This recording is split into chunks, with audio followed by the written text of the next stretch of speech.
Salut! Lors de l'achat d'un vélo, il y a une question qui revient souvent. Qu'est-ce qui est le mieux entre un simple, double ou triple plateau? En fait, ça dépend de plein de choses, donc on va voir ça tout de suite.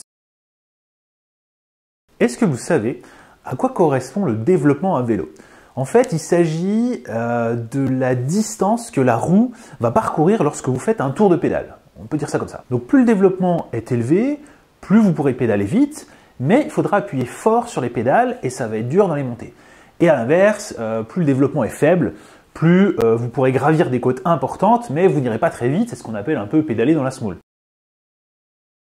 Un vélo polyvalent, c'est un vélo qui va vous permettre en fait de passer d'un développement court pour les grosses montées à un développement long pour aller vite sur du plat ou en descente. Et ce qui définit le développement, en fait, c'est la combinaison du nombre de dents sur le plateau à l'avant et du nombre de dents sur le pignon à l'arrière. Donc pour avoir un vélo polyvalent, il faut pouvoir faire varier de façon importante le nombre de dents autant à l'arrière qu'à l'avant. Donc sur la cassette que sur les plateaux. Ça va être plus clair avec des exemples. Le nombre de dents sur un plateau, il varie entre 20 et 60. 60, c'est vraiment si vous voulez aller très très vite. En général, ça va être plutôt à 50, 55 maxi sur la plupart des vélos. Et le nombre de dents sur une cassette, ça évolue entre 10 et 52 au maximum. Donc si on prend en exemple un vélo qui a un plateau, disons, de 34 dents et une cassette qui va aller par exemple de 11 à 28, eh bien, si on est sur le premier pignon, donc sur la première vitesse, enfin le premier rapport, hein, si vous voulez, qui a donc 11 dents, ça donne un développement de 6,8 mètres. C'est-à-dire qu'un tour de pédale permet de parcourir 6,8 mètres. Ça, je ne le connais pas par cœur. Il y a des sites qui permettent de simuler ça, et des formules, etc. Bref, croyez-moi sur parole, on ne va pas refaire toute la démonstration mathématique ici, mais si vous avez 34 dents à l'avant, 11 à l'arrière et que vous avez des roues de taille 700, enfin encore une fois, je ne rentre pas dans les détails, mais bref, ça donne un développement de 6,8 mètres. Si on garde toutes les autres choses égales par ailleurs, c'est-à-dire les mêmes roues, le même vélo, etc., hein, voilà, et toujours le même plateau en 34 dents, mais cette fois il est sur le dernier rapport de la cassette à l'arrière, donc on est sur 28 dents, et bien cette fois le développement il est de 2,67 mètres. Donc si on est en monoplateau avec une cassette de 11,28, le rapport le plus facile est 2,5 fois plus facile que le plus dur. On dit alors qu'on a une amplitude de 250%. Et si on rajoute un second plateau en 52 dents et toujours avec la même cassette, alors on obtient 10,8 mètres en développement maximum au lieu des 6,8 grâce au plateau. Donc on a une différence de 4 entre le rapport le plus facile et le rapport le plus dur. Donc on a une amplitude de 400%, c'est déjà beaucoup mieux que les 250% dans l'exemple précédent. Donc on voit l'intérêt du second plateau dans cet exemple. Et si on rajoute un troisième plateau, en plus petit cette fois, on va dire par exemple 28 dents, eh bien ça donne 2,2 mètres pour le développement le plus petit. Et donc, on aurait une amplitude cette fois de 490%. Donc, on a 250 en monoplateau, 400 avec double plateau et 490. Donc, on voit que le troisième plateau nous fait gagner un petit peu moins. Mais quand même, 490%, c'est vraiment une différence énorme entre le rapport le plus facile et le rapport le plus difficile. Donc là, on aurait un vélo qui est un peu adapté à toutes les situations. Maintenant que vous avez compris un peu le principe, on va regarder les triples, doubles et simples plateaux dans la vraie vie. Qu'est-ce que ça donne ? Alors on va commencer avec le triple plateau. Là en fait on va faire un petit peu d'histoire hein, parce que globalement avant, il y a des années, on savait pas trop faire des cassettes très polyvalentes. Hein. Le nombre de dents variait de on va dire 11 à 28 à peu près, c'est pour ça que j'ai pris dans l'exemple précédent. Donc on mettait 3 plateaux à l'avant pour compenser cette faible amplitude à l'arrière.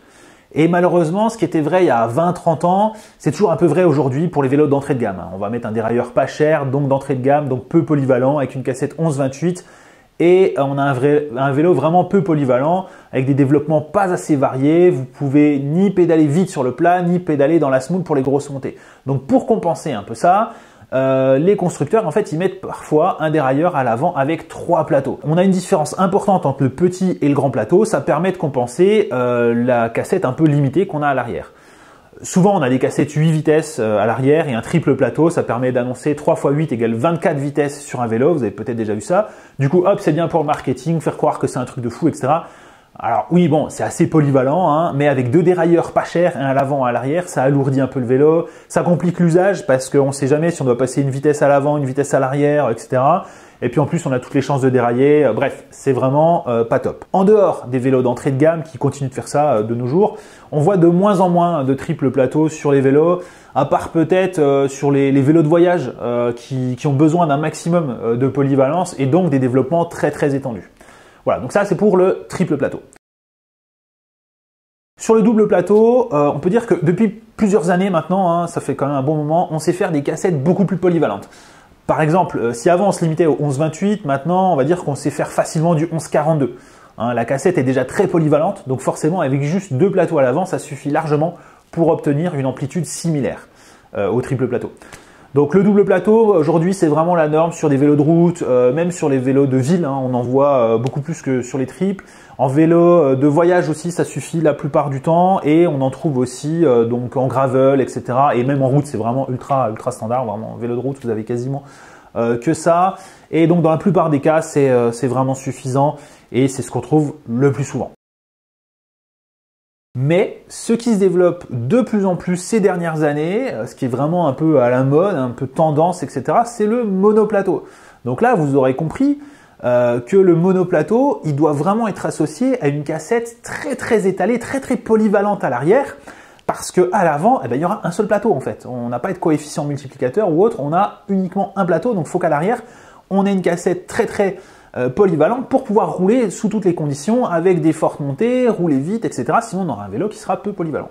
Et bien ça tombe bien parce que certains constructeurs de transmission, certains fabricants de transmission ont travaillé sur des cassettes très très étalées, en particulier SRAM qui a réussi à concevoir une cassette 10-52. Donc pour rappel, on était limité avant à du 11-42 maximum et là en fait on est en 10-52. Donc là en effet, même plus besoin de plateau en fait à l'avant puisque la cassette elle fait déjà tout. Si on reprend l'exemple que je donnais au début de la vidéo, hein, avec une cassette 11-28, il fallait 3 plateaux pour atteindre une amplitude de 490%. Et bien en fait ici avec un seul plateau mais une cassette de 10-52, le calcul est simple, 10-52, vous avez une amplitude de 520%. Donc c'est encore mieux que 490% qu'on obtenait avec 3 plateaux. Et du coup, ça nous permet de gagner en fiabilité, pas de risque de dérailler, en particulier à l'avant, pas de risque de croiser la chaîne, pas de problème de poids, enfin en tout cas un poids inférieur, hein, parce qu'on a un seul plateau, pas de dérailleur à avant, pas de manette pour passer les vitesses à l'avant, pas de câble, etc. Hein, voilà. C'est aussi beaucoup plus simple, puisqu'on a une seule manette de vitesse au lieu de deux. Et on pourrait avoir un avantage au niveau du prix parce qu'on a un seul dérailleur au lieu de deux. Sauf qu'en fait, pour avoir une cassette si polyvalente, il faut quand même un dérailleur haut de gamme. Donc ça, c'est pas non plus donné.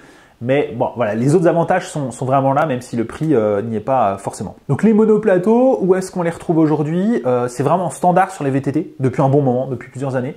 Ça permet de réduire les risques de dérailler avec les chocs et secousses en VTT, c'est vraiment important. Par extension, ça commence à s'installer de plus en plus en gravel, hein, ça devient populaire, même si on trouve encore aujourd'hui du double plateau hein, en gravel, comme je disais tout à l'heure. Et on a aussi pas mal de vélos de ville qui deviennent en monoplateau, mais ça c'est plutôt par des soucis d'économie en fait. Hein. C'est rarement du vélo de ville un peu haut de gamme qui est en monoplateau. C'est plus pour des soucis d'économie, on met un seul dérailleur, on gagne 500 grammes et on est content quoi.